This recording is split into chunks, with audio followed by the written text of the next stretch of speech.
My name is Mauricio Handler, and I'm a freelance underwater photographer.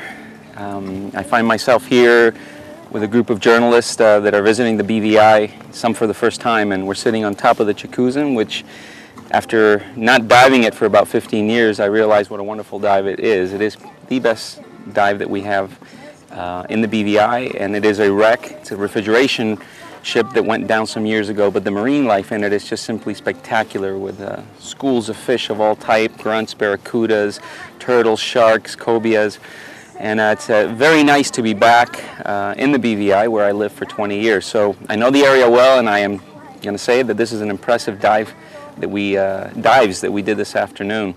We're all here trying to learn about the BVI, rediscover new secrets, and try and promote next year's Rec Week, which is going to be in the month of June and 2010. And this week is going to be dedicated to diving the wrecks of the BVI all over. We have wrecks modern, old, of course starting from the Rhone, which went down in 1867, to some more recent ones which haven't gone underwater yet, and those will be sunk in the next few weeks. So the BVI, aside from its beauty on land and wonderful people and so forth, it's just an amazing place to come down and explore its underwater world, specifically on the wreck side.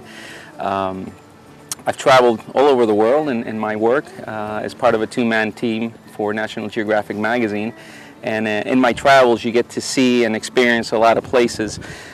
Coming back to the BVI, where I lived for so long, was an interesting experience, and I must admit that it's been a positive one, and seeing the wrecks and the marine life the way it is, you get excited about being back in the Caribbean. The BVI is one of those places that it's not just about the diving, it's about the sailing, the anchorage. Every corner that you turn at different times of day, the sun will be different, there'll be a different hillside, a different beach, and it almost looks like you're in a totally different country every time you travel, from Norman Island on the southeast all the way to Anegada on the north.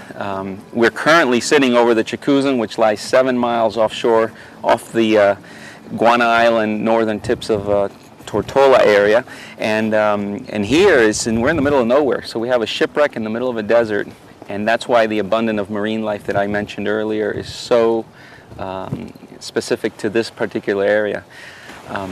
What else can I tell you? That the BVI is not just about diving, it's about people, food, laughter, music, beaches, and a great time.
Hello, I'm Jim Shiner from Rainbow Visions Photography, based here in the British Virgin Islands for over 30 years, and welcome to Rec Week 2009 on board the Q&Law, the world's largest trimaran.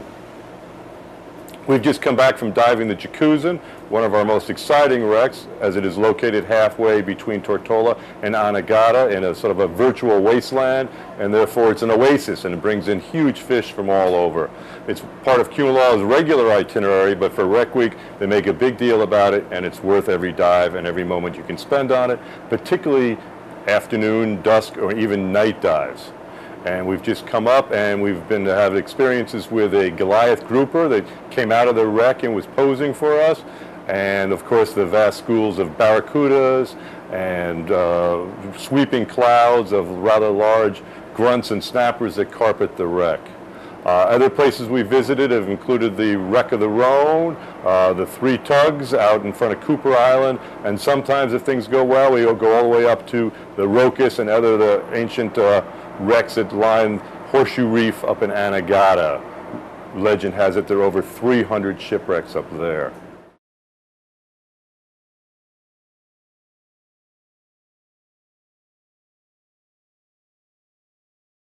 And while we've seen some awfully big cameras underwater this week, monster housings, huge strobes out on arms, one of the things that I love about underwater photography that digital provides is the ability to use a small point and shoot, particularly with a wide-angle lens adapter, and this little secret tip, a UR Pro filter or some other kind of orange filter designed specifically for underwater photography.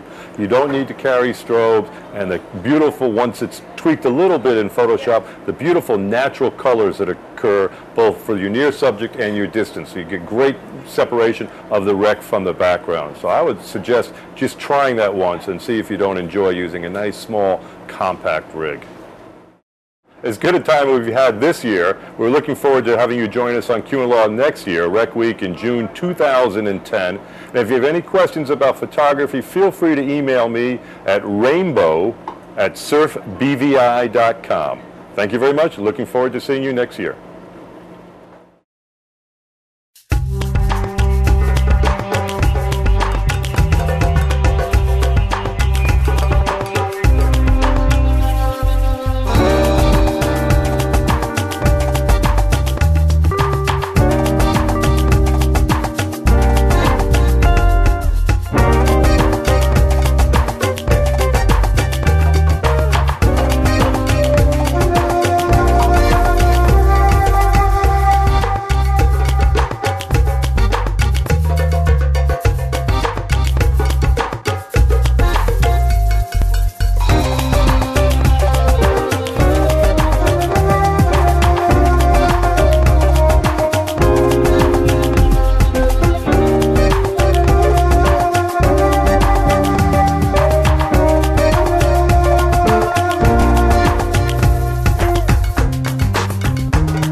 Hi, my name is Mauricio Handler. I'm a professional underwater photographer, and I've been asked to give you a photo tip that I have seen over the years to help other photographers improve on their work.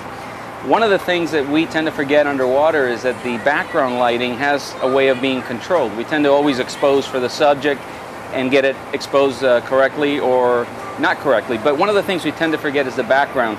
So you got to remember that underwater, when you have strobes on, your aperture controls the exposure to your subject, but the shutter speed controls the ambient light. So if you get a really dark background in your pictures and you're not happy with it, slow down your shutters. If it's too bright, increase your shutter. Nothing to do with your aperture. But the only way to do this, guys, is that you have to shoot on manual exposure or override your TTL settings. I personally shoot on manual, always have, and I think controlling the aperture and speed to give you accurate exposure to your subject, and especially ambient light, is the only way to shoot. I hope this helps. Just remember, if it's underexposed, slow your shutter. If it's overexposed background, increase your shutter, and you should be good to go. Hope that helps.